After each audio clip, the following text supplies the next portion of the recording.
안녕 얘들아, 코이쌤이야. 오늘부터 이제 문장의 형식에 대해서 공부를 해볼 건데 문장이 뭐였는지부터 한번 복습을 해보자. 문장이라고 하는 것은 단어들이 모여 있는데 주어와 동사를 반드시 포함하고 있어야 되고 그리고 완전한 의미를 전달해야 된다. 그러니까 말이 돼야 된다는 얘기를 하는 거야. 그래서 그러한 엄청나게 많은 문장들이 영어를 공부를 할 거니 그 문장들을 모아서 조금 효율적으로 공부하기 위해서 한번 분류를 해봤더니 5가지로 분류가 되더라. 즉 문장의 형식은 5가지로 분류가 가능하다. 문장의 형식은 5가지이다.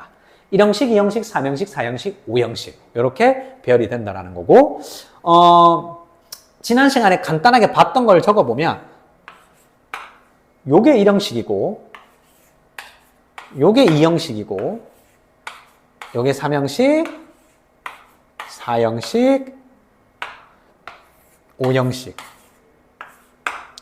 자, 주어 동사까지는 똑같고 주어 동사만으로 말이 되는 건 1형식, 주어 동사 다음에 보어가 오는 게 2형식, 주어 동사 다음에 목적어가 하나가 있는 게 3형식, 주어 동사 다음에 목적어가 2개가 있는 게 4형식, 주어 동사 다음에 목적어가 오고 보어가 오는 걸 5형식이라고 한다.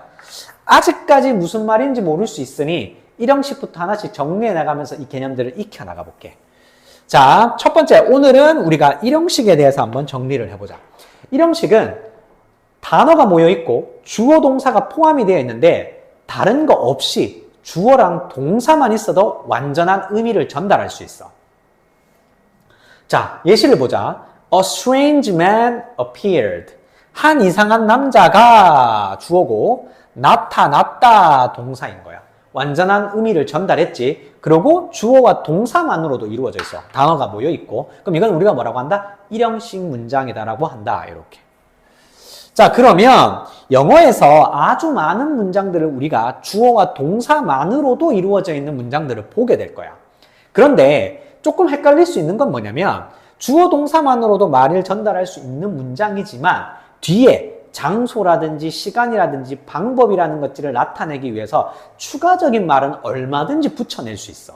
그러니까 길어졌다고 다른 형식이 되는 건 아니고 주어 동사만으로도 이루어져 있을 수 있는 문장을 1형식이라고 하고 뒤에 여러 가지 말들은 더 추가적으로 붙일 수도 있다. 이렇게 생각을 하면 좋을 것 같아. 예를 들면 A strange man appeared behind a tree. 한 이상한 남자가 나타났다. 나무 뒤에서. 요게 우리가 흔히 괄호를 쳐서 이렇게 장소를 나타냈잖아. 필요가 없는 녀석이 없어도 돼. 근데 물론 이 상황에서 이 말을 하고 싶으면 예쁘게 말을 하고 싶어서 붙일 수는 있겠지. 그렇지만 얘가 없어도 완전한 의미를 전달할 수 있기 때문에 얘는 여전히 1형식 문장인 거야. 됐을까? 자, 그러면 뭐 여러 가지 계속 똑같은 말을 반복하고 있지만 1형식 문장은 주어 동사만으로도 완전한 의미를 전달할 수 있다. 예시를 많이 보면 좀 도움이 되겠지. 1형식 문장이 많이 만들어지는 동사의 어떤 예시들이 좀 있어. 자, be, go, come, work, arrive, run, walk, get, move, appear 이런 단어들은 1형식 문장이 만들어지는 동사라고 생각을 하면 좋아. 여기서 비동사는 무엇이 있다, 존재하다 이런 느낌으로 사용한다라고 알고 있으면 되고 go 가다, come 오다, work 일하다, arrive 도착하다, run 달리다, walk 걷다, get 여기서는 도착하다, move 움직이다, 이사하다, 이동하다, appear 나타나다 이런 단어들이 있어. 자, 그럼 예시로 바로 보자. 실제로 보면 1번 She is at the airport. 그녀는 공항에 있다. 주어, 동사, 괄호. 그지? 자, she goes to school by bus. 그녀는 간다 학교에 버스로. 그녀는 간다라는 말만 있어도 충분히 의미는 전달이 되는데 학교로, 버스로, 장소라든지 수단과 같은 것들을 추가적으로 더 붙일 수 있다. 여전히 없어도 말은 되기 때문에 1형식 문장이라고 한다. 3번 아주 좋은 예시야. The spring has come. 봄이 도착했다. 왔다. 봄이 왔다. 완전한 의미를 전달했잖아. 맞지? 근데 보면 단어가 있지만 주어와 동사만 있는 거야. 의미적으로. 그치? 자, 그러면 봄이 왔다라는 말로 완전한 의미를 전달했으니까 1형식 문장. 그리고 4번 She works at Koi English. 그녀는 일한다 공원에서. 주어고 동사고 관로를 쳐주고. 4번 The train arrived at the station on time. 열차가 도착했다 역에 제 시간에. 이런 문장이 되겠지. 자, 그럼 내가 표시를 하고 있지만 어쨌든 주어 동사로 문장이 이루어져 있다, 맞지? 그리고 공통점이 뭐냐면 일단 무조건 주어랑 동사부터 나오고 있어. 뒤에는 덕지덕지 붙기는 하지만. 그래서 주어와 동사만으로 해석을 해서 완전한 의미를 받아들일 수 있으면 돼. 이거를 한국식으로 굳이 열차는 제 시간에 역에 도착했다라고 돌려주지 않아도 누구나 다 알아들을 수 있는 거야. 열차는 도착했다, 역에 제 시간에. 이렇게 앞에서부터 해석을 해도 우리나라 말로 해석을 하면 아, 이런 뜻이겠구나 라고 우리가 모두가 고개를 끄덕일 수 있겠지. 그래서 유치할 수 있고 어색할 수 있지만 영어 공부를 할 때 문장으로 할 때는 이렇게 앞에서부터 좀 끊어보는 연습을 하면 좋다. 나중에 이게 단위가 넓어지면 조금 더 뒤로 가서 한국식처럼 해석을 할 수 있는 날도 오니까 우선은 일단 우리는 주어 동사만 계속 해석을 하는 거야. 자, 그 다음 이제 예시를 조금 더 보면 The train runs to the sea. 강이 달린다. 어디로? 바다로. 그럼 강이 흐른다 바다로 라고 깔끔하게 해석해주면 좋겠지. 7번 We walked along the beach for an hour. 우리는 걸었다. 해변을 따라 1시간 동안. 8번 We finally got to the hotel.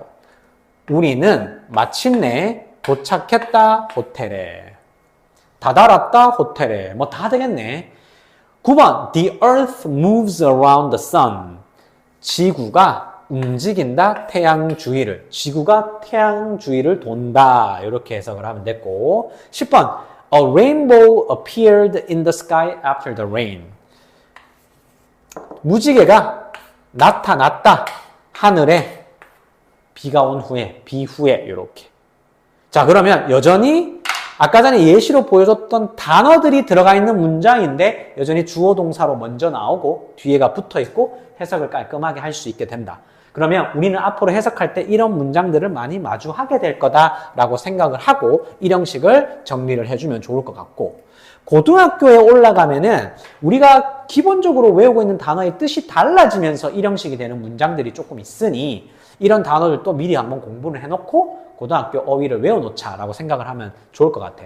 work는 일하다 뿐만 아니라 작동하다, 효과가 있다라는 뜻도 있고 matter가 count, 중요하다라는 뜻으로 쓸 수 있고 do는 하다 뿐만 아니라 충분하다라는 뜻이 있어. last라고 하는 단어는 지속되다. pay, 지불하다가 아니고 이익이 되다라고 이런 식으로 주어는 이익이 된다 이렇게 하고 해석을 끝낼 수 있다라는 얘기야. 이런 단어들을 미리 외워놓고 보면 되는데 예시를 한번 볼까? His new plan didn't work at all. 그의 계획은 효과가 없었다. 전혀. 이런 식으로. Age doesn't matter when it comes to love. 나이는 중요하지 않다. When it comes to가 좀 어렵지. 뭐뭐에 관해서라면 이란 뜻이 있는데 사랑에 관해서라면 이렇게 해석하면 되고. Every small effort counts. 모든 노력이, 작은 노력이 중요하다. 주어와 동사겠지. Would you like some tea? 차를 좀 원하냐? No, water will do. 물이면 충분할 거다. 하다가 아니고 충분하다라는 뜻으로 해석이 된다는 거 기억하면 좋고. True friendship lasts forever. 진정한 우정은 지속된다, 영원히.